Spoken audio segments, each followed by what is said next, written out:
In the name of God, the All-Compassionate, the All-Merciful. During the Hajj season, the Kaaba, which is the secret to unity and dignity, and the symbol of monotheism and spirituality, hosts enthusiastic and hopeful individuals who converge on the birthplace of Islam from across the world in response to God Almighty's invitation.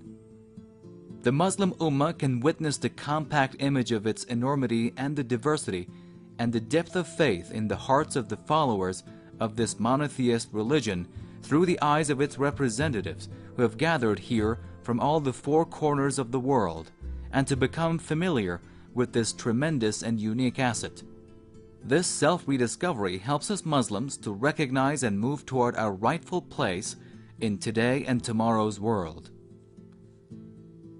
The wave of Islamic awakening, which is spreading in today's world, is a reality that heralds a glorious future for the Muslim Ummah. When this powerful movement started 3 decades ago, after the triumph of the Islamic Revolution and the establishment of the Islamic Republic of Iran, our nation has been pressing ahead non-stop, removing obstacles on its way and achieving accomplishments.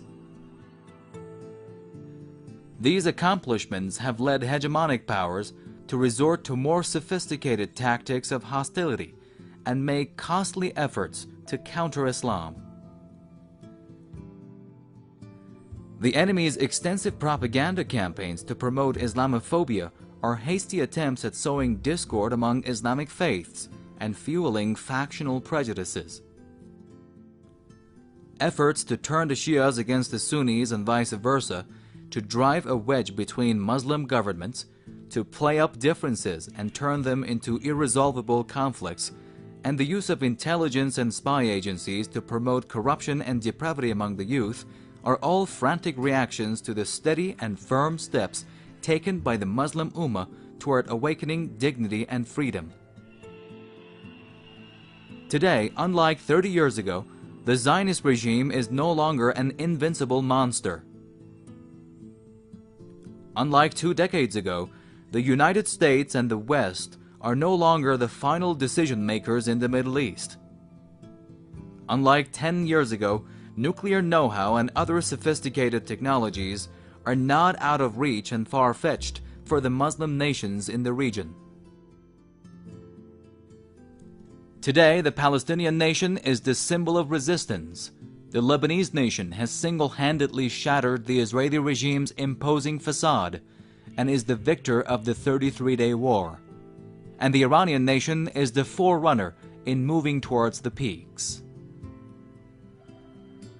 Today, the arrogant United States, the self-proclaimed ruler of the Islamic region, and the main supporter of the Israeli regime, is bogged down in a quagmire that it created in Afghanistan. In Iraq, it is becoming isolated, where it's committed so many crimes against the Iraqi people. In disaster-stricken Pakistan, it's hated more than ever. Today, the anti-Islam front, which maintained a tyrannical rule over the Muslim nations and governments for 2 centuries and plundered their resources, is losing its influence and facing brave resistance from Muslim nations. And on the other hand, we see Islamic awakening growing and deepening day by day. This promising situation should, on the one hand, prompt us Muslim nations to keep moving ahead toward a glorious future, and on the other, keep us more alert than ever.